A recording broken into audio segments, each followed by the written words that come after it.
Hello दोस्तों, मैं शिवेंद्र कुमार सक्सेना आपके यूट्यूब चैनल मैथ डोमेन में आपका स्वागत करता हूँ। तो हमने पिछली क्लास में वैद्युत धारा का चुंबकीय प्रभाव पढ़ा था। उसमें हमने वैद्युत चुंबक के बारे में पढ़ा था। अब उससे आगे बढ़ते हैं और वैद्युत धारा का चुंबकीय प्रभाव के लिए एक हमारे वैज्ञानिक हुए ऑस्टेड, इनका प्रयोग क्या रहा इस बारे में पढ़ते हैं। तो ऑस्टेड ने सन 1820 में प्रयोग में देखा, क्या किया इन्होंने, किसी भी तार में इन्होंने कहा था कि जब हम किसी तार में वैद्युत धारा प्रवाहित करते हैं तो तार के चारों ओर एक चुंबकीय क्षेत्र स्थापित हो जाता है। इन्होंने अपने प्रयोग को निम्न प्रकार से सिद्ध किया था कि जब इन्होंने एक तार लिया और तार को एक कुंजी, एक वैद्युत सेल और एक प्रतिरोधक से जोड़ दिया और इसके पास उन्होंने एक चुंबकीय सुई रखी। जब इन्होंने धारा प्रवाहित की तो धारा प्रवाहित करने पर देखा कि जिस दिशा में धारा प्रवाहित हो रही है चुंबकीय सुई की दिशा भी वही है।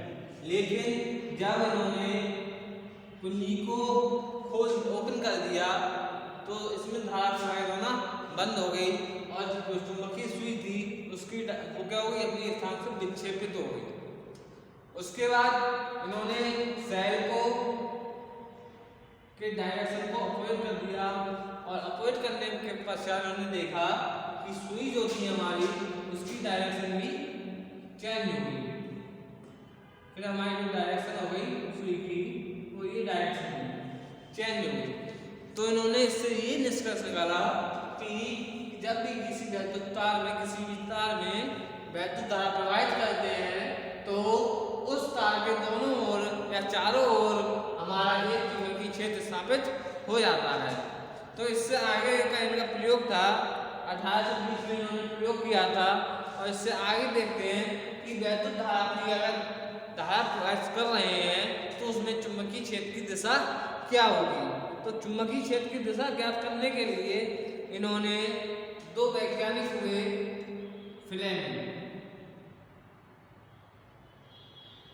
फ्लेमिंग ने नियम दिया था। पहला नियम है दाहिने हाथ के अंगूठे का नियम।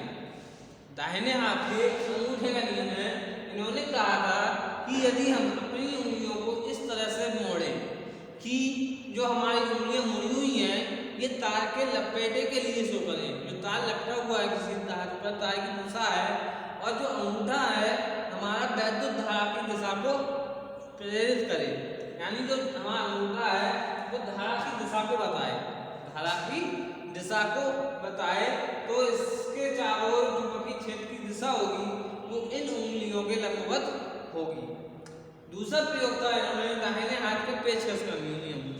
तो यदि हम किसी पेचकस में एक कार्ड का टुकड़ा डाल दें, फाड़ के डाल दें और पेचकस को इस तरह से घुमाएं, पेचकस को बाएं घुमाएं, इस तरह से घुमाते हैं तो क्या होता है कि जो हमारे पेचकस की नोक है, ये पेचकस की नोक हमारी वैद्युत धारा की प्रवाहित होने की दिशा को बताती है।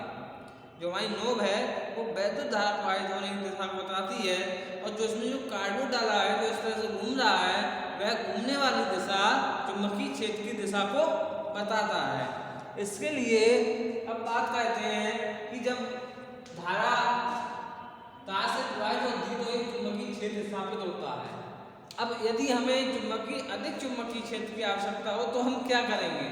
तो उसके लिए हम क्या कहते हैं कि कोई भी एक नॉन मेटल वस्तु ले लेते हैं, अचालक वस्तु ले लेते हैं, इंसुलेटर ले लेते हैं और उसके चारों ओर तार को लपेट देते हैं।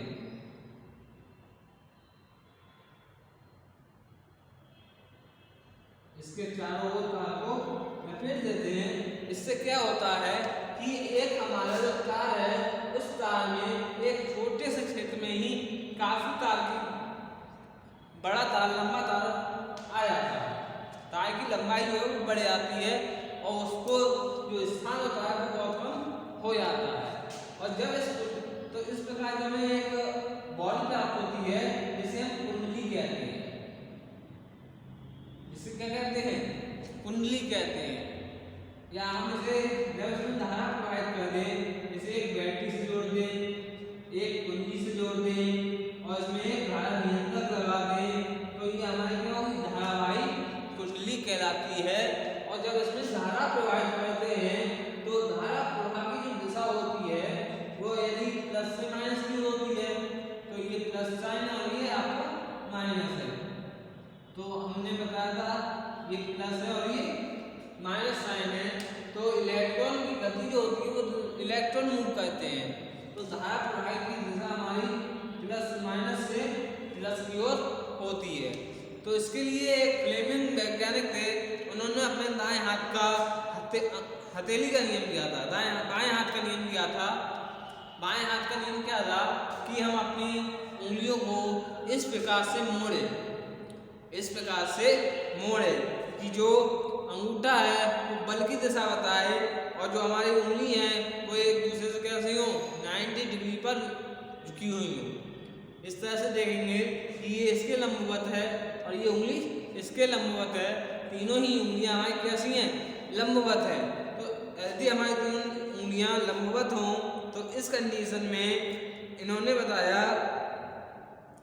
कि जो हमारी बीच की उंगली है, जो हमारी बीच की उंगली है वो धारा तार की लंबाई और जो रिंग फिंगर है, सॉरी अनामिका उंगली है, ये हमारे विद्युत क्षेत्र चुंबकीय क्षेत्र को शो करे।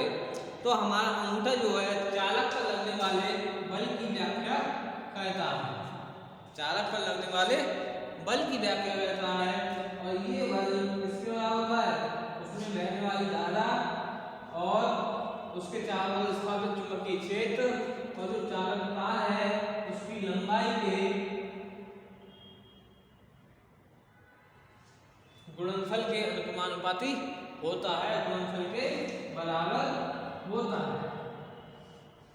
और यही इसी को हम आगे पढ़ेंगे। तो बात कर रहे थे धारावाही कुंडली के कारण यदि हम किसी वृत्ताकार कुंडली लें, वृत्ताकार का अर्थ है कोई हमने क्या किया, एक कार्डबोर्ड काटा और उस कार्डबोर्ड में दो छिद्र किए और इन छिद्र से हमने क्या किया, एक तार को निकाल लिया और इस तरह से हमने इसको गत्ते में डाल दिया। और डालने के बाद उनके दोनों सिरों पर क्या किया, एक को बैटरी से जोड़ दिया, बैटरी से कुंजी के द्वारा जोड़ दिया। तो जब हम इसमें धारा प्रवाहित करते हैं तो देखते हैं कि जिस ओर इलेक्ट्रॉन गमन कर रहे हैं, जिस ओर इलेक्ट्रॉन गमन कर रहे हैं और इलेक्ट्रॉन कहाँ से गमन करते हैं, नेगेटिव चार्ज से, तो धारा की दिशा क्या हो जाएगी, यानी कि इलेक्ट्रॉन का जिस ओर से गमन होता है वही हमारी चुंबकीय क्षेत्र की दिशा होती है। इसकी दिशा यदि सीधी बैटरी लगाई जाए तो इस कार्डबोर्ड के लंबवत बाहर की ओर, यदि बैटरी की दिशा क्या करते हैं, उल्टी कर दें, बैटरी को नेगेटिव टर्मिनल को प्लस से और उसे माइनस से जोड़ दें तो चुंबकीय क्षेत्र की दिशा कार्डबोर्ड में अंदर की ओर होगी।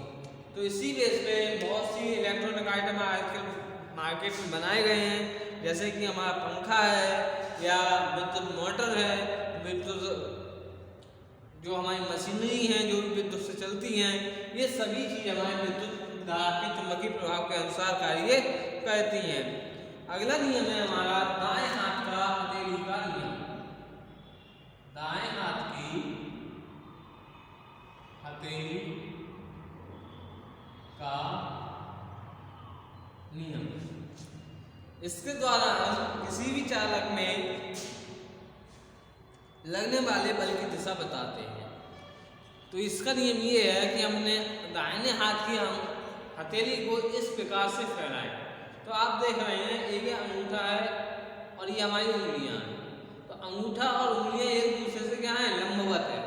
अंगूठा और उंगलियां जो हैं हमारी एक दूसरे के लंबवत हैं।